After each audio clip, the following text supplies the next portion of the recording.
G'day guys, it's Captain New here again today, and now that I've finally completed the mod I was working on, I thought I'd unveil it here and showcase it a little bit. Now you might be wondering why I'm playing as Nora here, well you see in just a second. This mod adds one companion. Hey. And she's there. That's Matilda, you can recruit her, you can trade with her. I'm not going to spoil any of her dialogue, though we'll just recruit her, so I'll show her off a little bit. So she'll follow your commands just like a regular companion, and she can pick stuff up for you, enter power armor if you want to. Hey. Trade, all that Over stuff. here. You can make her go places, Move here. all that stuff. She's made to look like my main sort of character that I use ever since the start, so you get your own. Isn't that great? Anyway, she has a key on her if we trade in. And hair does that. That's pretty cool, right? And what you can do with that is unlock her weapon stash, which contains lots of weapons that I've modified and screwed around with the creation kit. So the first weapon I'd like to review here is just an automatic Gauss rifle. So it just shoots automatically, it's got sights there, and it reloads a bit like that. Pretty simple stuff. Next weapon is the disintegrator rifle, which is just a laser rifle that shoots laser bolts instead of lasers. Does more damage and disintegrates people more frequently. Next is the 50 cal pistol, which is modified to shoot 50 cals and as such does high damage and sounds a lot cooler. Nice. Beefy. It's also a bit slower to sort of balance it out and makes it more realistic for me.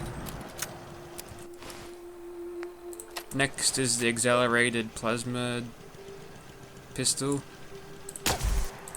Basically, it has no trigger delay and a super fast reload, so as fast as you can pull the trigger, this thing will fire. Designed for maximum DPS, so yeah, it's pretty cool. Next up, we've got the double action 44 Magnum. Basically, it's just a regular 44 Magnum without the cocking each time. Cocking. Anyway, fires like this. You can fire it as fast as you can possibly pull the trigger, so it's kind of like a Jacob's weapon back in Borderlands. Obviously, that recoil is going to make it a little bit hard to aim, but usually if you hip firing, it can stay on target pretty good.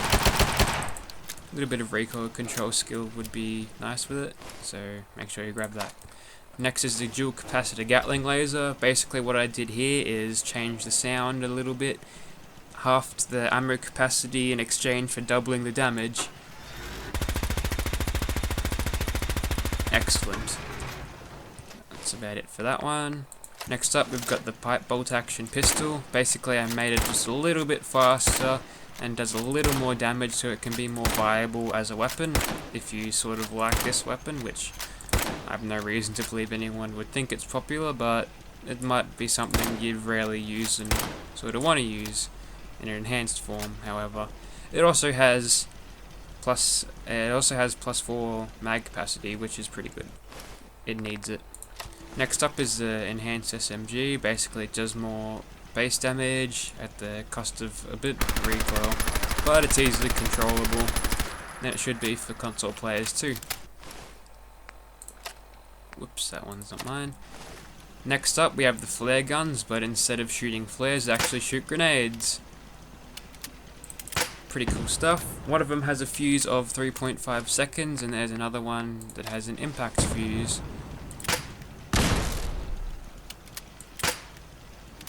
Proceed with caution when using this weapon. It'd be one of those weapons that you'd kill yourself with a lot.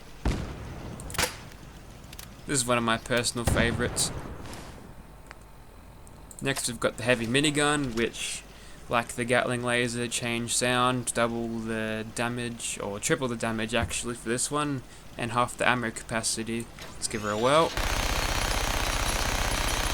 Made it sound a little bit beefier to represent the bigger rounds that it's firing, so there you go. Next up we have the Magnum pistol, which is a 44 Magnum shooting semi-auto 10mm. If that's your thing, there you go. ever wanted a bit more punch in your 10mm pistol, now you can put 44 magnums into it. Next is the cryogenic institute rifle. Basically what this does is just, it's capable of freezing even though it hasn't got a legendary effect, so you can put on another legendary effect with it, kind of like Peter Hicks's mod. Next we've got the 308 assault rifle. It's just an assault rifle that fires 308s. A little bit slower than the regular one, but it's got better damage. The fire rate goes a little bit crazy when you're on the automatic receivers, so that might be something you'd want to look at if you've got plenty of 308s hanging around. Next up we've got the Scorcher, which is just simply a flamer with better damage. And believe me, it needs it. Next up we've got double barrel shotgun. This one fires 16 pellets instead of the standard 8, and each of the pellets does wounding damage. I can shoot Piper in the face here. I thought a reporter could consider themselves. Health bleeding slowly. So, you know. Shut up, Piper. We'll go to the next weapon now. Next up we have the enhanced hunting rifle. Basically the purpose of this particular weapon is just a hunting rifle that can sort of compete with the Gauss rifle. So if you want a hunting rifle as an endgame weapon, now you can, so no more boxy Gauss rifle for you. Next up we've got the enhanced pipe revolver, which is also double action and does better damage. Pretty simple change here, but it surely needed them. Next up we've got the experimental laser musket, which fires semi-auto. 2 cranks for the reload. You can upgrade this to the 6 crank capacitor and you'll get 6 shots instead of the 2 that I'm having here. So it's got pretty good potential. Next up we have the semi-auto hunting rifle. So it's just a hunting rifle, semi-auto. You can fire it as fast as you want. You don't have to worry about the bolt cocking every time between shots, so something with a little more DPS. Next up we've got the suppressed delivery pistol, just with 45 ammo, 45 ACPs. Fires a little bit slower but hits harder. Nothing more to it than that. So that was all the standalone weapons that this mod adds. Keep in mind that none of the regular weapons are actually altered by this, so if you feel these are too overpowered or will change the game too much, you don't have to worry about that, simply because they won't be taken over the level lists, enemies won't drop them, enemies won't use them. So next up in this mod little thing we got here is basically the boss. This was inspired from the monster enemies that I fight usually during my regular videos, and I wanted to give PS4 players a chance at this, because for some reason the developer of the mod that I use hasn't ported it to console, and that might be due to scripting, so I've gone ahead and added it in as a PS4 mod, and yeah, so you get to fight. So this is my companion versus the synth replica. The AI is a little bit awkward, so we're going to go ahead and assist.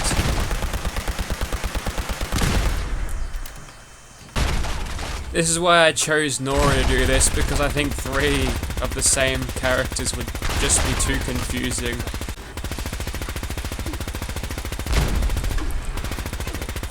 I was actually shooting at the wrong one. See, even I'm confused by this. Oh well. I need a better weapon. Let's see, what else have I got?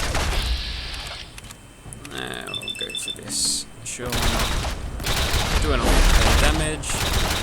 Finish off with a crit. And down she goes. So you get a huge XP dump for that. So something you could level up quickly with, potentially. Bottle caps.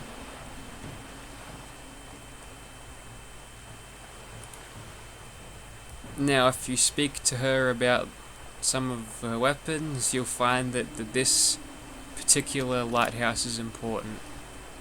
But enough of that. This mod will be ported on all platforms, so you can get this whether you're on PC, Xbox, or PS4. Links will be in the description. Hope you have fun with this mod. Have a good day. I'll see you later.